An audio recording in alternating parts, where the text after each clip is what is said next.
Hello everyone, good afternoon to all. I am Pooja and welcome back to my channel. और आज से हम नए मंथ के नई एनर्जी के साथ करंट अफेयर्स स्टार्ट करने वाले हैं। आज के सेशन में हम बात करेंगे 1 अगस्त के सभी इंपॉर्टेंट डेज के बारे में। आज हमें बात करनी है हड़प्पन सिविलाइजेशन की एक नई साइट डिस्कवर हुई है, उस पर बात करेंगे। बहमनी एम्पायर पे हमें चर्चा करनी है। बुद्ध के अवशेष पे हमें बात करनी है। इसके अलावा क्रिसिल की एक रेटिंग आई है, एक रिपोर्ट आई है, उस पर भी हम बात करेंगे। और कुछ गवर्नमेंट स्कीम्स भी हैं, तो काफी कुछ नया सीखने को मिलने वाला है, काफी कुछ हम नया सीखेंगे। सो वीडियो के एंड तक में बने रहना है और एंड में एक क्वेश्चन ऑफ द डे है जिसका आंसर आप लोग मुझे कमेंट सेक्शन में देंगे। क्लियर है? सो स्टार्ट कर लेते हैं हम आपका डेली करंट अफेयर्स 1 अगस्त 2025 का, जो आने वाले सभी वनडे एग्जाम, चाहे वो एसएससी है, रेलवे है, स्टेट एग्जाम है या कोई भी वनडे एग्जाम है, सबके लिए बेनिफिशियल है, यूजफुल है। तो आप अपने फ्रेंड्स के साथ इसे शेयर कर सकते हैं। एंड ऑब्वियस सी बात है, पहली बार आए हैं तो सब्सक्राइब कर लेंगे जिससे अपकमिंग क्लासेस के नोटिफिकेशंस आपको मिल सके। आप लोगों की स्पेशल रिक्वेस्ट पे मैंने कल एक वीडियो बनाया था जिसमें मैंने लास्ट 6 मंथ की ओबिचुरीज, जो इंपॉर्टेंट पर्सनालिटी है जिन्हें पद्म अवार्ड मिला है या फिर जिनको पद्म विभूषण मिला है, अर्जुन अवार्ड मिले हैं, कलानिधि अवार्ड मिला है, संगीत अकादमी अवार्ड मिला है, तो ऐसे जो प्रोमिनेंट पर्सन है, इंपॉर्टेंट पर्सनालिटीज है जिनकी पिछले 6 महीने में डेथ हुई है, वो मैंने यहाँ पे कवर किया है। ठीक है, तो आपको इसे पढ़ के जाना है क्योंकि ओबिचुरी से एग्जाम में प्रश्न पूछे जाते हैं और आजकल देखा जा रहा है। ठीक है, इसके अलावा वो बच्चे जो करंट अफेयर्स को और स्ट्रॉन्ग करना चाहते हैं, उनके लिए जुलाई मंथ की मंथली मैगजीन जिसमें टॉप 300 एमसीक्यू और पूरे महीने के वन लाइनर अवेलेबल है, अपलोड हो चुकी है, लाइव हो चुकी है। एप्लीकेशन पे विजिट कीजिए और वहां से आप इसे डाउनलोड कर सकते हैं। प्रिंटेबल फॉर्मेट में होती है और 1 साल की वैलिडिटी के साथ है। क्लियर है? चलो अब स्टार्ट कर लेते हैं आज के सेशन को। सबसे पहली बात, जो सबसे पहला क्वेश्चन बनेगा कि डॉक्टर बीसी रॉय ट्रॉफी का संबंध किस गेम से है। आप लोगों को पता है कि जो स्टैटिक जीके होता है उसमें स्पोर्ट के सेगमेंट से ऐसे क्वेश्चंस आते हैं। कोई भी ट्रॉफी आपसे पूछा जाएगा और कहेगा बताइए किस स्पोर्ट से संबंधित है। तो डॉक्टर बीसी रॉय ट्रॉफी का संबंध आपको फुटबॉल से देखने को मिलेगा। किसकी ट्रॉफी है ये? फुटबॉल से संबंधित ट्रॉफी आपको देखने को मिलेगी। तो Manipur wins 25-26 doctor BC Roy trophy and beating West Bengal. तो recently doctor BC Roy trophy जो आपका junior boys national football championship है, क्योंकि अंडर 15 कैटेगरी में होता है ना, इसलिए इसे हमने क्या नाम दिया है? Junior boys national football championship. कहां पर हुई थी? अमृतसर पंजाब में हुई थी, गुरु नानक देव यूनिवर्सिटी कॉम्प्लेक्स में। यहाँ पे मणिपुर ने वेस्ट बंगाल को डिफीट किया है, हराया है और डॉक्टर बीसी रॉय ट्रॉफी को जीतने का काम किया है। डॉक्टर बीसी राय ट्रॉफी जो है वो अंडर 15 के कैटेगरी में आपको देखने को मिल जाएगी और इसे ऑर्गेनाइज करने का काम ऑल इंडिया फुटबॉल फेडरेशन करता है। ठीक है, 1962 में इसकी शुरुआत हुई थी। पहले अंडर 19 कैटेगरी में थी, लेकिन 2023-24 में इसको चेंज करके अंडर 15 कैटेगरी में कर दिया गया। सबसे सक्सेसफुल टीम वेस्ट बंगाल की टीम आपको देखने को मिलेगी।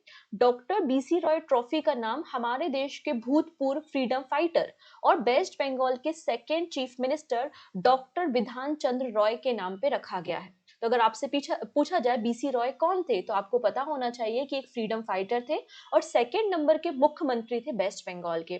ठीक है, 1962 में इसकी शुरुआत हुई थी ऑल इंडिया फुटबॉल फेडरेशन के द्वारा और मणिपुर ने 2025-26 का टाइटल जीता है और वेस्ट बंगाल को हराया है। डन इतनी चीजें, स्टैटिक भी क्लियर हो गए। चलो नेक्स्ट बात करेंगे। Cabinet approve 6,520 crore rupees outlay for प्रधानमंत्री किसान संपदा योजना। तो प्रधानमंत्री किसान संपदा योजना के बारे में आपने पहले भी सुना होगा। ये जो प्रधानमंत्री किसान संपदा योजना है एक सेंट्रल सेक्टर स्कीम है और 2017 की स्कीम है। कब की स्कीम है ये? 2017 में से लॉन्च किया गया था।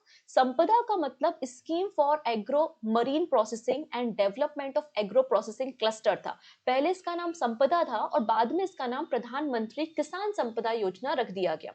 इसका पर्पस है एग्रीकल्चर की फील्ड में हमें जिन इंफ्रास्ट्रक्चर की रिक्वायरमेंट है, गोदाउन हो सकते हैं, फूड सप्लाई चेन हो सकती है, एफपीओ हो एफएओ हो सकते हैं, food safety and quality assurance infrastructure हो सकता है। मतलब हमें जो भी इंफ्रास्ट्रक्चर की रिक्वायरमेंट है अपनी फूड प्रोसेसिंग के लिए, फूड सप्लाई के लिए, फूड चेन को स्टैब्लिश करने के लिए, वो सारी चीजें प्रधानमंत्री किसान संपदा योजना में आपको देखने को मिलेंगी। और ये सेंट्रल सेक्टर स्कीम है 2017 की। रिसेंटली गवर्नमेंट ऑफ इंडिया ने, मतलब यूनियन कैबिनेट ने 6,520 करोड़ रुपए यहाँ पे अलॉट किए हैं आपके 15 फाइनेंस कमीशन, मतलब 2025-26 तक के लिए। ठीक है, इसमें से 1920 करोड़ रुपीस का इस्तेमाल जो एग्जिस्टिंग प्रोजेक्ट है और इसके अंदर जो अदर स्कीम्स चल रही हैं उनको एग्जीक्यूट करने में किया जाएगा। ठीक, चलिए अब बात कर लेते हैं हम सेक्रेड पिपरवाहा रिलिक्स के बारे में। अब देखिएगा, रिलिक्स का मतलब होता है अवशेष।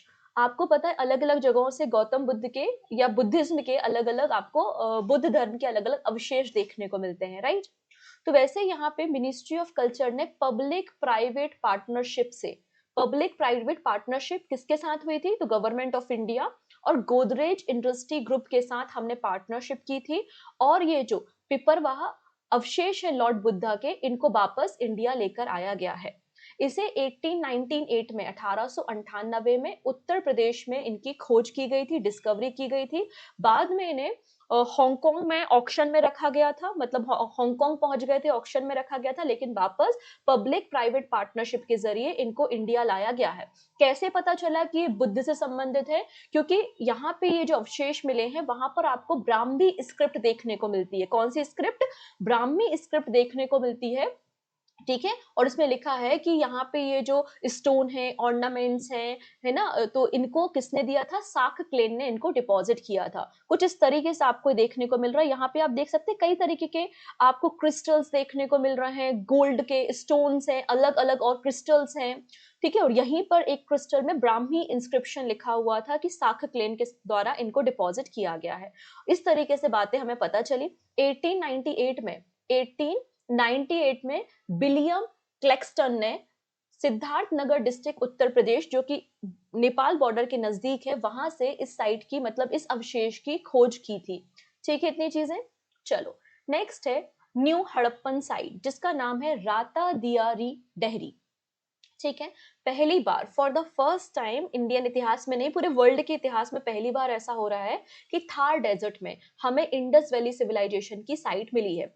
अभी तक जो साइट्स मिली है वो आपने पता है कि मैक्सिमम साइट जो है वो पाकिस्तान में है, भारत में भी कुछ साइट्स है, लेकिन गुजरात में है और राजस्थान के कालीबंगन तक है। उसके बाद हमने मान लिया कि नदिया का फ्लो चेंज हुआ होगा, डेजर्ट एरिया है, वहां पे लोग नहीं रहते होंगे, ऐसा हमने मान के चला। और अभी तक बचपन से अभी तक हम उसी तरीके के मैप को स्टडी कर रहे हैं।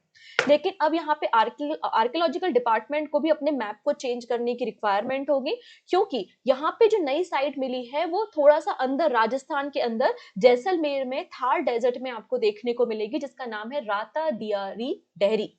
ठीक है, तो Harappan site was discover at Rata Diyari Dehri in Jaisalmer district Rajasthan. और ये पहला इंडस वैली सेटलमेंट है जो थार डेजर्ट में मिला है।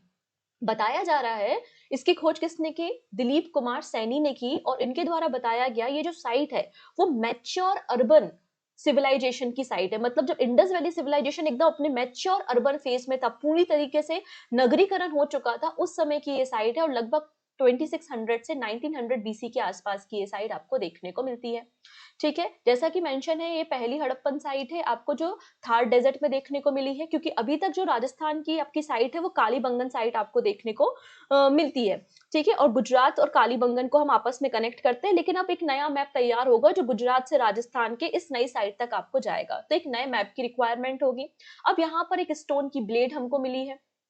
फिर यहाँ पे हमें कुछ कह सकते हो आपका जो मिट्टी होती है ना, पोट्रीज मिली हुई है, पोट्रीज, बॉल मिले हैं, जार मिले हैं, ये सारी चीजें यहाँ से हमें रिकवर हुई हैं।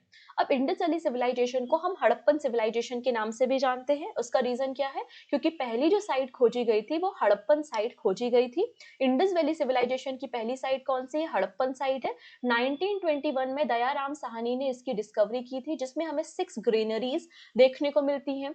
सबसे ज्यादा व्हीट ग्रेन के जो एविडेंस है वो हमें यहाँ से मिलते हैं। यहाँ पर हमें 2 कब्रिस्तान R37 और H टाइप भी देखने को मिलते हैं।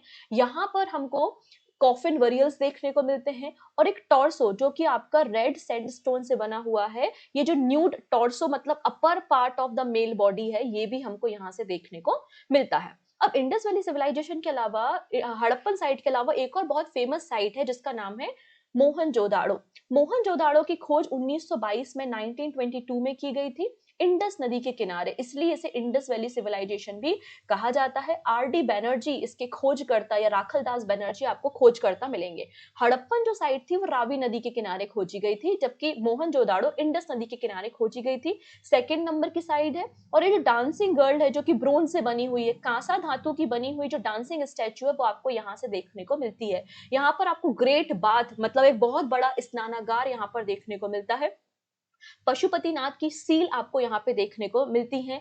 मेसोपोटामिया की जो सिलेंड्रिकल सील्स है वो भी आपको मोहनजोदाड़ो से देखने को मिलती हैं। तो ये कुछ पॉइंट है, जब आप modern history sorry ancient history को डिटेल में पढ़ते हैं तो इन साइट्स को आप डिटेल में वहां पे पढ़ते हैं। तो अभी के लिए जितना इंपॉर्टेंट था वो मैंने आपके साथ शेयर कर दिया। ठीक है, बाकी साइट्स को भी आपको पढ़ के जाना है कि जैसे कि धोलावीरा को यूनेस्को में कब शामिल किया गया है ना, ऐसे क्वेश्चंस भी एग्जाम में देखने को मिलते हैं। चलिए नाउ बात करते हैं सुंदरवन टाइगर रिजर्व एक्सपांशन के बारे में। अब यहाँ पे ministry of environment, forest and climate change ने अप्रूवल दे दिया है कि जो सुंदरवन टाइगर रिजर्व एरिया है उसको एक्सटेंड किया जाएगा। और एक्सटेंशन के बाद भारत का सेकेंड नंबर का सबसे बड़ा टाइगर रिजर्व आपको कौन सा मिलेगा?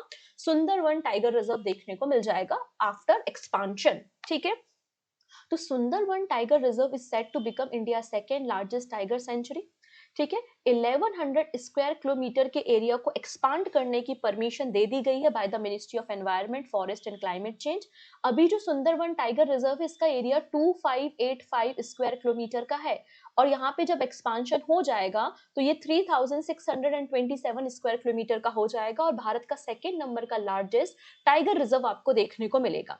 नेशनल टाइगर कंजर्वेशन अथॉरिटी ने ऑलरेडी क्लियरेंस दे चुका है। अब नेशनल वाइल्ड लाइफ बोर्ड के द्वारा फाइनल क्लियरेंस देना बाकी है। ठीक है, अब ग्लोबल टाइगर डे के मौके पर अभी 29 जुलाई को हम लोग ने इंटरनेशनल टाइगर्स डे या फिर ग्लोबल टाइगर डे मनाया ना, यहाँ पे इस दिन डिसाइड किया गया था कि 1 लाख से ज्यादा प्लांटेशन हम करेंगे सभी टाइगर रिजर्व में। ठीक है, भारत सरकार लगातार टाइगर के हैबिटेट को प्रोटेक्ट करने की कोशिश कर रही है। 2014 में हमारे देश में 46 टाइगर रिजर्व थे।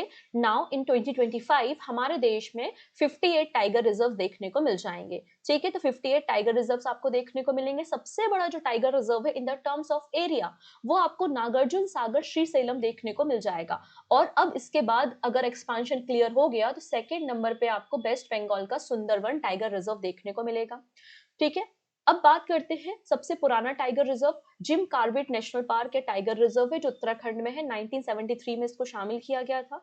जो नए टाइगर रिजर्व जोड़े गए हैं वो गुरु घासीदास है, छत्तीसगढ़ में है। रामगढ़ विसधारी राजस्थान में है। सबसे ज्यादा टाइगर रिजर्व आपको एमपी में देखने को मिलेंगे। एमपी में सबसे ज्यादा आपको टाइगर भी देखने को मिलेंगे, इसलिए एमपी को टाइगर स्टेट भी कहा जाता है। बात समझ में आ गई। टाइगर डेंसिटी के बारे में बात करते हैं, घनत्व के बारे में बात करते हैं, तो सबसे ज्यादा है बांदीपुर, फिर जिम कार्बेट और थर्ड नंबर पे काजीरंगा है। मैंने आपको करंट अफेयर्स में ये बात बताई भी है। ठीक है, इतनी चीजें डन। आप चाहो तो स्क्रीनशॉट भी ले सकते हो, अदरवाइज क्लास ओवर होने के बाद इसकी पीडीएफ टेलीग्राम पे भी मिल जाएगी। टेलीग्राम की लिंक डिस्क्रिप्शन में, आप ज्वाइन कर लो। अदरवाइज अगर आप लोग ने पूजा जैन क्लासेस एप्लीकेशन को डाउनलोड करके रखा है तो वहां पर भी free of cost PDF upload होती है, वहां से भी डाउनलोड कर सकते हो, कोई दिक्कत नहीं है। चलिए अब बात करते हैं लेवेंडर के बारे में। लेवेंडर की फार्मिंग कहाँ होती है? जम्मू एंड कश्मीर में होती है, यस और नो? होती है। तो लेवेंडर से हम हनी प्रोड्यूस कर रहे हैं, मतलब लेवेंडर फूल की मदद से जो बीज है वो हनी बनाएंगे। एपीकल्चर, एपीकल्चर मतलब मधुमक्खियों का पालन। तो एपीकल्चर को हमें बढ़ावा देना है, फ्लोरिकल्चर सेक्टर में काम करना है, इसलिए इंडिया ने डेवलप किया है it's first science bagged lavender Honey. ठीक है, तो यहाँ पे आप देख सकते हैं इंडिया के साइंटिस्ट के द्वारा पहली बार लेवेंडर हनी को तैयार किया गया है, जो कि हमारी कंट्री की एपीकल्चर और फ्लोरिकल्चर सेक्टर में एक एडवांसमेंट है। इसे तैयार किया है CSIR, Indian institute of integrative medicine. ठीक है, जो कि आपको जम्मू एंड कश्मीर में देखने को मिल जाएगा। ठीक है, नेक्स्ट है, अब बात हो रही है मोदी जी की मन की बात। ठीक है, सबके मन की बात होती है, वैसे मोदी जी भी कभी कभी मन की बातें करते हैं। तो उन्होंने क्या कहा? उन्होंने कहा यार ये जो बहमनी फोर्ट है, ये जो बहमनी फोर्ट है, बहमनी फोर्ट में वर्ल्ड की सबसे बड़ी तोप रखी गई है। वर्ल्ड की सबसे बड़ी जो कैनन है या तोप है वो कहाँ पर है? आपको इस फोर्ट में देखने को मिलेगी। और एशिया की एशिया की सेकेंड नंबर की सबसे बड़ी जो मॉस्क है, मतलब मस्जिद है, वो भी यहाँ पर है, लेकिन कोई भी रिस्टोरेशन नहीं हो रहा, कोई भी प्रिजर्वेशन नहीं हो रहा, लगातार ये खंडर होते जा रहे हैं। तो हमें बहुत जल्दी हमारे जो archaeological survey of India department है, स्टेट आर्कियोलॉजिकल डिपार्टमेंट है, उनको इमीडिएट स्टेप लेना चाहिए। और ये जो गुलबर्गा फोर्ट है, जो कि बहमनी एम्पायर का फोर्ट है, गुलबर्गा फोर्ट, इसका कंजर्वेशन एंड प्रिजर्वेशन करना चाहिए। ये बात मोदी जी ने मन की बात में बोल डाली। ठीक है, so Bahmani fort feature in Mann Ki Baat. Home to world longest cannon, सबसे लंबी आपको ये जो तोप है वो इसी फोर्ट में देखने को मिलेगी। Archaeological survey of India and state archaeology should take immediate step to protect the Gulbarga fort cannon. ठीक है, और यहाँ पे second largest mosque in Asia भी आपको देखने को मिलती है। ठीक है, आर्कियोलॉजिकल एंड रिसर्च जो नॉर्थ कर्नाटका के हैं, उन्होंने इसके रिस्टोरेशन और कंजर्वेशन का काम शुरू किया है। ये जो वर्ल्ड की लॉन्गेस्ट कैनन है, जो वर्ल्ड की सबसे लंबी तोप है, इसका नाम है बारा गाजी, इसको गाजी तोप भी कहा जाता है। और ये 29 फीट लंबी आपको ये देखने को मिलेगी। कहाँ पर है ये? बहमनी फोर्ट में, गुलबर्गा फोर्ट में आपको देखने को मिल जाएगी। ठीक है, बहमनी किंगडम के फाउंडर कौन है? अलाउद्दीन हसन बहमन शाह है, जिन्हें हम हसन गंगू के नाम से जानते हैं। 1347 एडी में इन्होंने बहमनी एम्पायर की नींव रखी थी। पहले ये दिल्ली सल्तनत के अंदर सर्वेंट हुआ करते थे, लेकिन मोहम्मद बिन तुगलक के समय इन्होंने अपने आप को इंडिपेंडेंट डिक्लेयर किया। ठीक है, इसे गुलबर्गा में स्टेब्लिश किया था, जो प्रेजेंट डे कालाबर्गी कर्नाटका में आपको देखने को मिल जाएगा। ठीक है, बहमनी किंगडम अपने पीक पर कब गया? आंसर हो जाएगा महमूद गवन के समय अपने पीक पर बहमनी एम्पायर आपको देखने को मिलेगा। तो आज तो काफी सारी हिस्ट्री की बातें हो गई हैं, राइट? जिन लोगों को हिस्ट्री पसंद होगी ना, आज उनको आज का जो सेशन है वो बहुत अच्छा लग रहा होगा, एकदम मजेदार लग रहा होगा कि अच्छा वाह, हिस्ट्री पढ़ ली, आज तो हमने तीन तीन बातें पढ़ ली, हड़प्पन साइड भी देख ली, बुद्ध के अवशेष भी देख ली और बहमनी किंगडम भी देख लिया। ठीक है, चलो नेक्स्ट कहानी समझते हैं आंध्र प्रदेश से। अब आप लोग भी कभी ना कभी पेरेंट टीचर मीटिंग में गए होंगे। जब भी रिजल्ट आता है तो सबसे बड़ा जो दुख होता है बच्चे की जिंदगी में वो पीटीएम होता है कि यार पेरेंट्स को ले जाना पड़ेगा, रिजल्ट दिखाएंगे, मैडम अलग डांटेंगी, सर अलग डांटेंगे, मम्मी पापा डांटेंगे तो डांटेंगे मार भी सकते हैं। एक अलग ही खौफ रहता था बचपन में। तो बस यहाँ पे कुछ इस तरीके का काम किया गया है। गिनीज वर्ल्ड रिकॉर्ड बनाया गया है for organising world largest PTM. दुनिया की सबसे बड़ी पीटीएम, पेरेंट टीचर मीटिंग को ऑर्गेनाइज किया गया था 10 जुलाई को। कहां पर? आंध्र प्रदेश में। इसमें 5.34 मिलियन पेरेंट्स ने पार्टिसिपेट किया था। 61,000 स्कूल को शामिल किया गया था। इसे स्कूल के जो आपका स्टेट का स्कूल एजुकेशन डिपार्टमेंट है, उन्होंने ऑर्गेनाइज किया था और ये पूरा गिनीज वर्ल्ड रिकॉर्ड में शामिल किया गया है। दुनिया की सबसे बड़ी पीटीएम किसने ऑर्गेनाइज की थी? आंध्र प्रदेश ने ऑर्गेनाइज की थी। चलिए अगली कहानी समझ लेते हैं। नेक्स्ट है Lok Sabha approve extension of president rule in Manipur. Manipur में प्रेसिडेंट रूल पहली बार कब लगाया गया था? अभी 2 फरवरी 2025 को, सॉरी 13 फरवरी 2025 को क्या किया गया था? प्रेसिडेंट रूल लगाया गया था मणिपुर में। क्यों लगाया गया था? क्योंकि दो वहां पे जो ट्राइबल कम्युनिटीज थी उनके बीच में थोड़ी सी कह सकते हो झड़प हो रही थी। जो मैती कम्युनिटी है वो चाहती थी कि उन्हें शेड्यूल्ड ट्राइब का स्टेटस, मतलब एसटी का स्टेटस वहां की कम्युनिटी को दिया जाए। दो कम्युनिटियों के बीच की झड़प है ये बेसिकली। पहली कम्युनिटी है मेती कम्युनिटी, जिन्होंने कहा कि हम चाहते हैं हमें एसटी का स्टेटस दिया जाए। और वहां पे दूसरी कम्युनिटी रहती जिसका नाम है कुकी, वो नहीं चाहती थी कि मेती कम्युनिटी को क्या दिया जाए? एसटी का स्टेटस दिया जाए, क्योंकि इससे जॉब में परेशानियां होंगी, क्योंकि उनको भी रिजर्वेशन देना पड़ेगा और उसकी पॉपुलेशन ज्यादा है। तो इस तरीके से कॉन्फ्लिक्ट आपको मणिपुर में देखने को मिला। काफी ज्यादा हिंसा भड़क गई। तो यहाँ पे पूरे सिस्टम को रेगुलेट करने के लिए प्रेसिडेंट रूल लगाया गया था 13 फरवरी 2025 को, 2 महीने के लिए। फिर अप्रैल में इसको फर्दर एक्सटेंड किया और अब इसको वापस से एक्सटेंड किया जा रहा है 6 महीने के लिए। तो Lok Sabha has passed a statutory resolution approving the extension of president rule in Manipur for another 6 year. मतलब पहले बार 6 महीने के लिए बढ़ाया जा चुका है, जो कि 13 अगस्त 2025 तक है, और वापस 6 महीने के लिए और एड ऑन किया जा रहा है मणिपुर में प्रेसिडेंट रूल। मेरी बात समझिए, 13 फरवरी को लगाया पहले 2 महीने के लिए, अप्रैल में फिर वापस 6 महीने के लिए एक्सटेंड किया और फिर अगस्त में वापस से 6 महीने के लिए एक्सटेंड किया जा रहा है। ठीक है। तो इस तरीके से मणिपुर में प्रेसिडेंट रूल को बढ़ा दिया गया है। ये फैसला किसने लिया है? लोकसभा ने लिया है। लोकसभा ने एक रेजोल्यूशन को पास किया है जिससे मणिपुर में पीस और स्टेबिलिटी को कंटिन्यू किया जा सके, कोई भी टेंशन का माहौल यहाँ पर ना हो। तो आपको याद रखना है कि मेती और कुकी कम्युनिटी के बीच में ये कॉन्फ्लिक्ट्स आपको देखने को मिलेंगे। अब इमरजेंसी प्रोविजन के बारे में बात करते हैं। तो इमरजेंसी प्रोविजन आपको पार्ट नंबर 18 18वें चैप्टर में आपको देखने को मिलेंगे और जर्मन कॉन्स्टिट्यूशन से हमने इंस्पायर होकर इमरजेंसी के प्रोविजंस को जोड़ा है। 3 प्रकार की इमरजेंसी होती है। एक होती है national emergency under the article 352, Indira Gandhi ji ने जब इसे लगाया था। फिर होती है state emergency under the article 356 और एक होती financial stability under the article 360 जो कि कभी अभी तक इम्पोज नहीं की गई है। ठीक है। प्रेसिडेंट रूल जो है वो जनरली एक बहुत ही कॉमन इमरजेंसी है और कॉन्स्टिट्यूशन में प्रेसिडेंट रूल जैसा कोई भी शब्द इस्तेमाल नहीं किया गया है। अगर आपसे पूछा जाए क्या कहीं प्रेसिडेंट रूल शब्द इस्तेमाल है कॉन्स्टिट्यूशन में, आंसर है नहीं, कहीं भी नहीं किया गया। प्रेसिडेंट रूल जो लगाया जाता है वो आर्टिकल 356 मतलब स्टेट इमरजेंसी के अंदर लगाया जाता है। इस बात को आपको याद रखना है। ठीक है। जैसे कि जब नेशनल इमरजेंसी लगती है तो लोगों के फंडामेंटल जो राइट्स होते हैं उनको स्ट्रिक्ट कर दिया जाता है या फिर उन्हें खत्म कर दिया जाता है, लेकिन स्टेट इमरजेंसी के समय ऐसा कुछ भी नहीं होता। ठीक है। अगर बात करते condition, the proclamation must be approve by the both houses of the parliament. अगर इमरजेंसी लगानी है, प्रेसिडेंट रूल लगाना है तो दोनों हाउसेस की परमिशन चाहिए। पहले 2 महीने के लिए लगाई जाती है, फिर 6 मंथ के लिए इसे अप्रूव किया जाता है।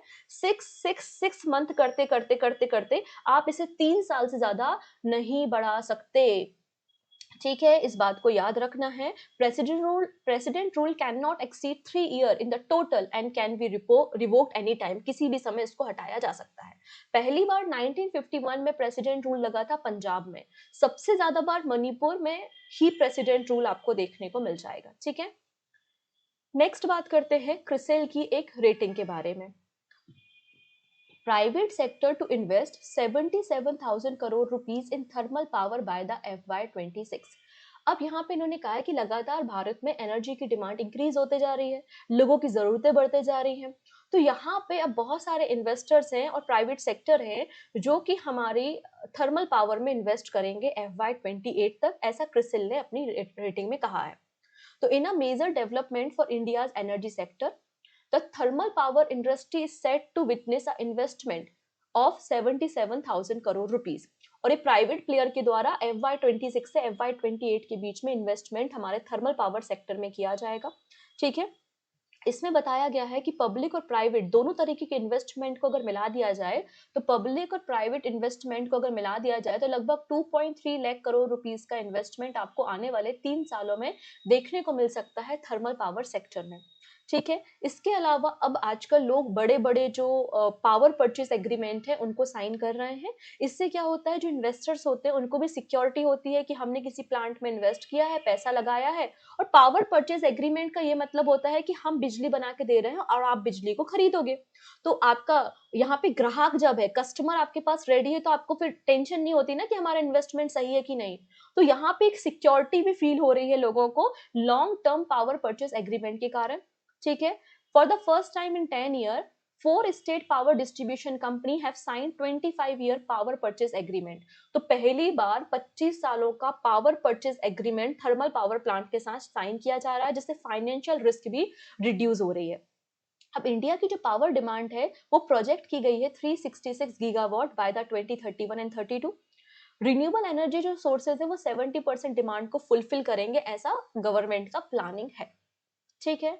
चलिए नेक्स्ट है, Trump says US to impose 25% tariff on India from the 1 August. ठीक है। अब यहाँ पे क्या बोला जा रहा है, अमेरिका के प्रेसिडेंट है डोनाल्ड ट्रम्प।